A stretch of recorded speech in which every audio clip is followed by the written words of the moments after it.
마지막으로 세 번째 방법으로는 아까 두 번째 방법이 몸의 크기, 그 다음에 수직적인 그런 위치에 따라서 표현을 한 거잖아요. 이번에 수평적으로 한번 이동을 해보는 거예요. 그러니까 교실이 지금 이렇게 네모난 모양으로 있을 때 크게 4사분면으로 나누는 겁니다. 4분면을 나눌 때에는 에너지의 높고 낮음, 그리고 감정의 좋고 좋지 않음에 따라서 나누고요. 자신의 위치를 직접 몸으로 움직여서 선택을 해보는 거예요. 마음속으로 생각하는 것과 직접 몸을 움직여서 선택하는 것도 완전 다르거든요. 근데 그게 물론 경계에 있을 수도 있겠죠.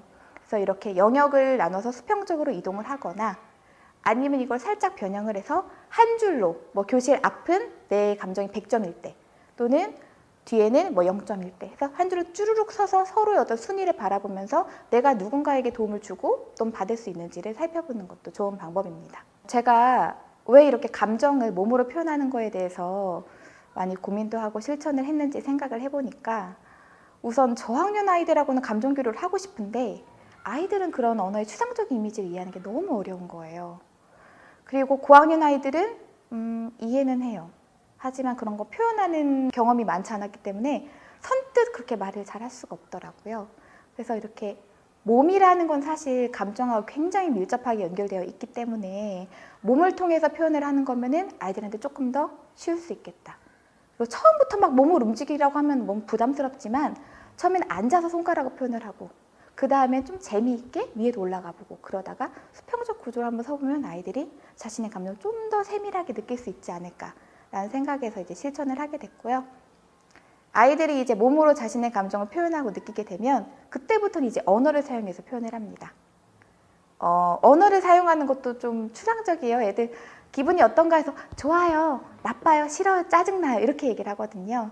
그래서 구체적으로 제가 다양한 이제 감정을 가지고 감정 목록표를 만들어서 책상에다 붙여줍니다. 그걸 보고 오늘의 감정을 감정 목록표에서 3가지만 찾아봅시다. 라고 하면 아이들이 되게 아쉬워할 정도로 나중에는 정말 세밀한 감정까지 다 느끼게 되거든요. 그래서 그거를 하루에 줄줄이 발표를 가지고 이야기하는 것만으로도 나의 감정을 인식하고 배려할 수 있는 그런 감정을 만드는 문화를 만들 수 있습니다. 이렇게 서로의 감정을 또 표현을 하고 나누게 되면은 좋은 것들이 있는데요. 서로를 뭔가 배려하고 도움을 줄 수 있을 때 우리가 적절히 도와줄 수 있다는 것입니다. 예를 들어서요. 예전에 고학년 아이들하고는 이런 일이 있었어요. 평상시에도 그렇게 엄청 밝은 아이는 아닌데 그날따라 뭔가 표정이 조금 안 좋은 거예요. 그래서 아침에 감정 나누기를 할 때 보니까 아이가 거의 몸이 바닥에 붙었어요. 그래서 한번 물어봤어요. 혹시 왜 감정이 이렇게 좋지 않은지 이야기를 해줄 수 있을까? 이렇게 물어봤더니 그 아이가 사실 오늘 학교에 오면서 아침에 할아버지가 위독하다는 소식을 들었어요. 그래서 너무 걱정이 돼요. 라고 이제 이야기를 하는 거예요. 그 순간 이제 아이들이 다 정적이 된 거예요.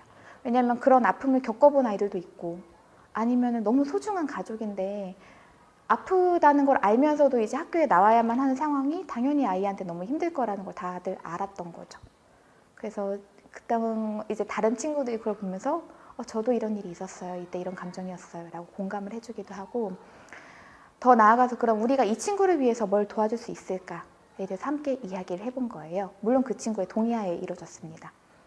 그래서 했더니만은 사실 핸드폰이 그 당시에 어떻게 하기로 했었냐면 학교에 오면 배터리를 분리를 해서 선생님께 배터리를 제출하는 것으로 학급회의에서 정했던 거예요. 근데 이 아이는 너무 불안하잖아요. 그래서 선생님 그러면 오늘만큼 이 친구한테 배터리를 좀 가지고 있다가 쉬는 시간에 이제 할아버지나 이제 그쪽 부모님들한테 연락을 해서 할아버지의 건강 상태를 알 수 있도록 하면 좋을 것 같아요. 라는 이제 의견을 주었어요. 그래서 그날 그 아이는 예외적으로 핸드폰을 가지고 있었고 점심시간이나 쉬는 시간에 연락을 해서 할아버지 상태를 확인할 수가 있었습니다.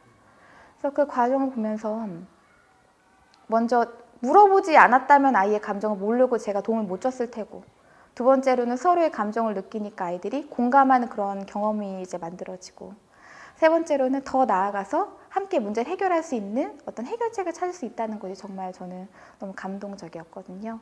다행히도 그 아이는 별 탈 없이 그날 학교를 잘 마무리했었고요.